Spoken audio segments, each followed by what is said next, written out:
নমস্কার বন্ধুরা, মিতা রান্নাঘরে আজকে চিংড়ি মাছের মালাইকারি করব। এগুলো গলদা চিংড়ি, দেখুন কত বড় বড়।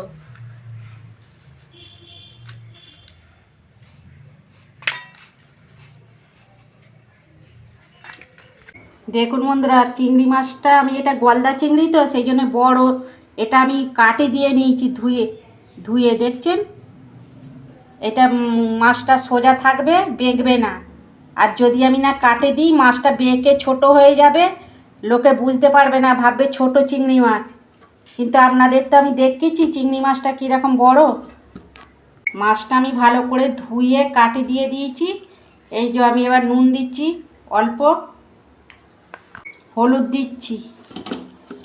এই ভালো করে মাছের গায়ে লাগাবো। এই বড় চিংড়ি মাছ আনলে বন্ধুরা এইরকম কাটি দিয়ে দেবেন, সোজাই থাকবে, মাছগুলো একটুকু বেঁকে যাবে না। নাহলে চিংড়ি মাছ যতই বড় নিয়ে আসুক, এরকম কাটি না দিলে না গুড়টে একদম ছোট হয়ে যায়।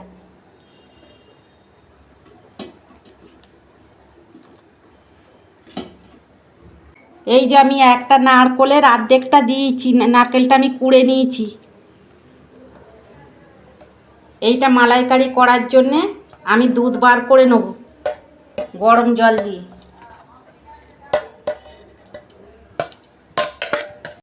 এই যে আমি জল দিয়ে গ্যাসে বসিয়েছি, নারকেলের দুধ বার করব। জলটা একটু গরম হয়ে যাক। দেখুন বন্ধুরা, নারকেলের দুধটা আমি বার করে নিয়েছি, জলটা গরম হয়ে গেছে। এরকম চটকে চটকে দুধটাকে বার করে নেব।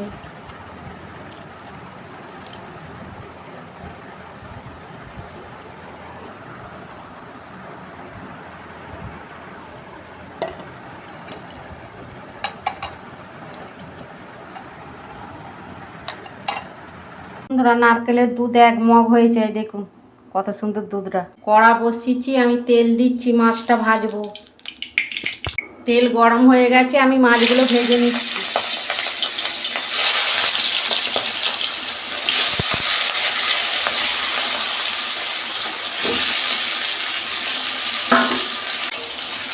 এই যে মাছটা আমি উল্টে দিচ্ছি।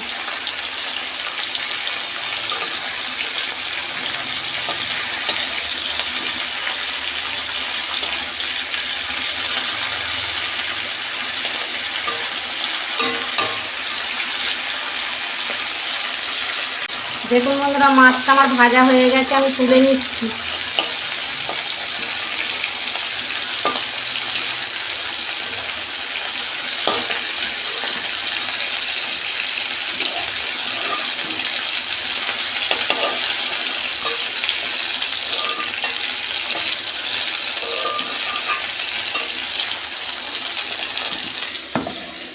ওই কড়াতে আমি তেল দিচ্ছি। ওই তেলেতে আমি একটা তেজপাতা, দালচিনি, এলাচ, লবঙ্গ,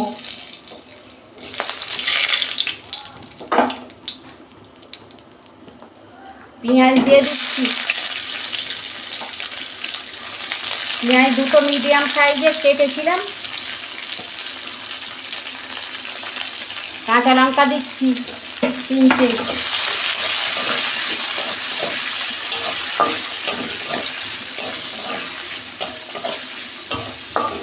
অল্প নুন দিচ্ছি। পেঁয়াজটা আমি 2 মিনিট ভেজে নেব।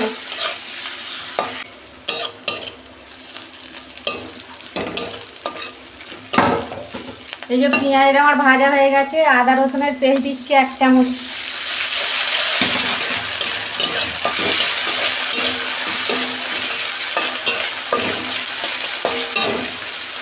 এই যে টমেটো একটা কেটে রেখেছিলাম, দিয়ে দিচ্ছি।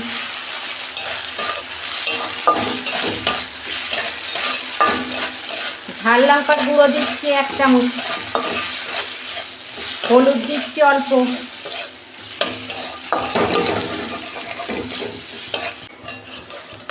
এই যে 1 চামচ জিরে গুঁড়ো দিচ্ছি। 1 চামচ ধনে গুঁড়ো দিচ্ছি।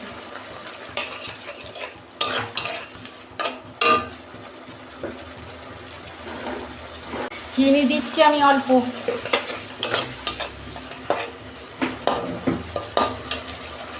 কাশ্মীরি অল্প দিচ্ছি।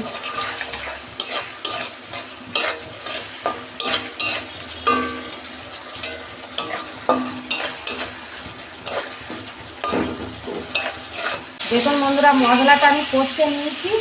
এই যে নারকেলের দুধটা দিয়ে দিচ্ছি, এই মগের 1 মগ দুধ।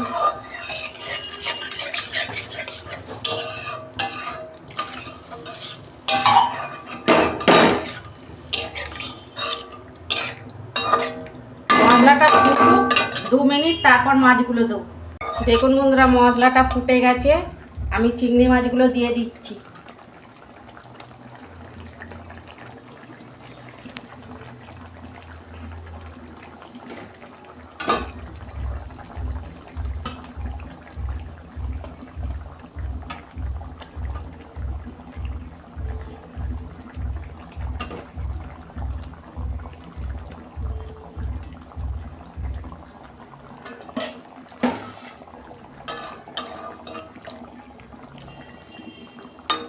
এই চিংড়ি মাছটা দিয়ে আর আমি 2 মিনিট ফুটতে নাববে নেবো।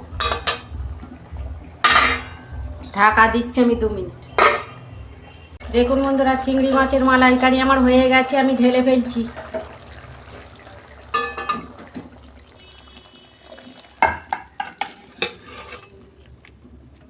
দেখুন বন্ধুরা, কত সুন্দর হয়েছে, রেস্টুরেন্টের মতন হয়েছে।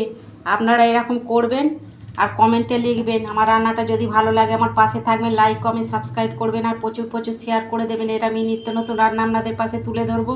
সবাই ভালো থাকবেন, সুস্থ থাকবেন, দেখা হচ্ছে পরের ভিডিও। ধন্যবাদ।